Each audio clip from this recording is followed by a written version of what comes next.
At 2 in the morning, my room pulsed with light from the phone on my nightstand, every notification slicing through the dark. Yet it was the silence between them that pressed hardest against me. I lay still, staring at the ceiling, scrolling through words that seemed ordinary but left a weight in my chest I couldn't explain.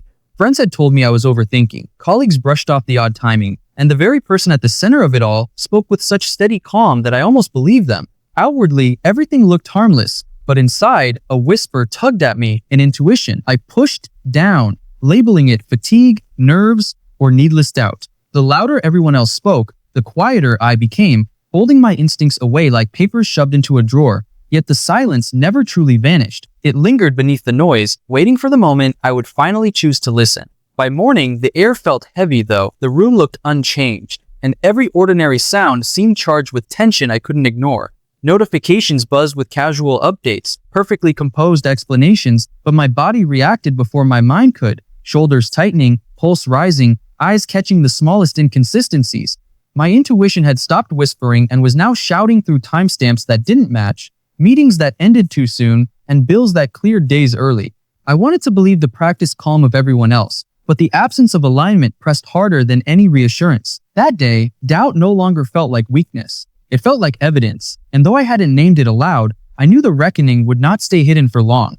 The invitation still sat in my inbox, untouched yet impossible to ignore, as memories of repeated compromises came flooding back. Co-signing a $12,000 loan that never returned, 9 months poured into a partnership that dissolved silently, moments when I silenced my own unease to keep the peace. They weren't villains exactly. One acted from fear of scarcity, another clung to control, but their motives didn't absolve the cost I bore. The contrast was sharp. Then, I ignored my instincts to appease others. Now, I could see how costly that obedience had been, eroding time, money, and energy. The shadows lengthened not because truth was absent, but because I had ignored my own light, and this time, I promised it would stay on.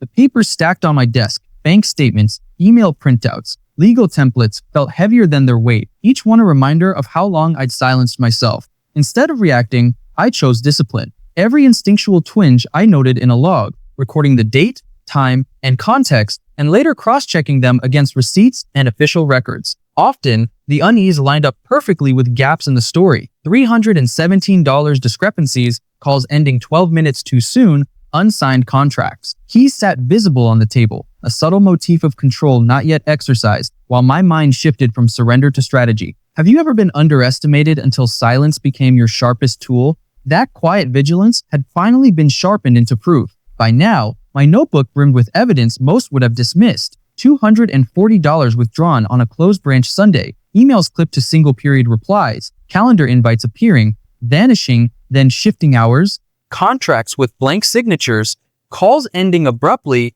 and an accidental email forwarded to me at 11:47 p.m. I collected every anomaly into a folder marked discrepancies, complete with screenshots, timestamped receipts, and a $450 retainer for legal review. Each detail was small alone, but together they formed a chorus. Intuition had shouted, and now the paper trail spoke with undeniable clarity. I began implementing changes quietly, starting with a shared account password update at 8:13 a.m., followed by the first confused message, "Did you make a mistake?"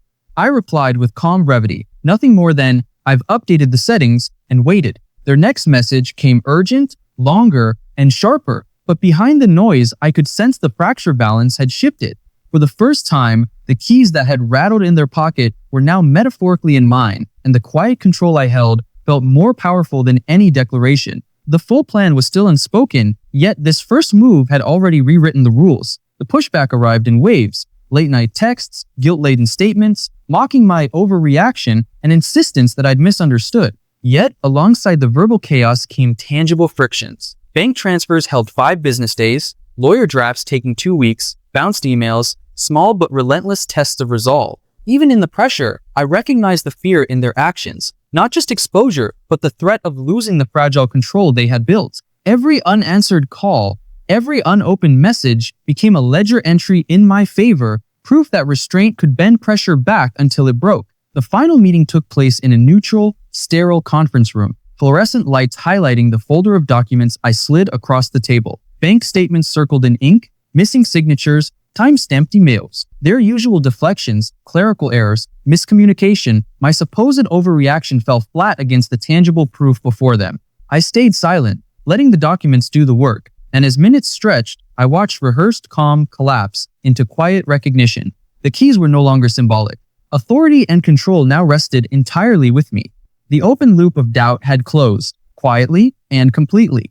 With signatures in blue ink and folders closed, I walked away without applause or gloating, just the calm clarity of someone reclaiming their space. Accounts were secure, contracts dissolved, phone calls stopped, and boundaries stood firm, not walls, but gates I alone could open. Silence had replaced conflict, and in that quiet, the victory was unmistakable. If you've ever reclaimed your space after being shut out, you know how the stillness itself can speak louder than any vindication. Mine was absolute, and it carried me forward with steady certainty.